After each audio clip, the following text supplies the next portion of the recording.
We're Brooke and Adam. We're from Clementine restaurant in Yass. Clementine started in December 2015 in a 1950s weatherboard. It's a 50-seater, trading from Thursday through to Sunday. Adam and I went over first to Hong Kong and then to Shanghai to live. Adam was chefing and I was doing occupational therapy. So when we came back, we started looking around for a suitable site, somewhere around Canberra. We thought Canberra was a good location, being close to Sydney, close to the coast, close to the snowfields, and also right in the middle of a developing wine region. And we just felt like it was an area that was about to boom in terms of food and wine. We've got 14 people that we employ on our team now. So a lot of them are local people. Local younger people work at front of house, and then some chefs at back of house that have come out from Canberra and similar areas.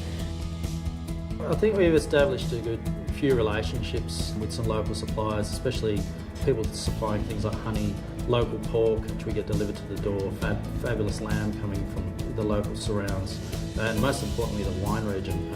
We really enjoy the cold climate wines. We've also got a couple of other little business ideas that are bubbling along that we may branch into in the future, but there's lots of opportunities.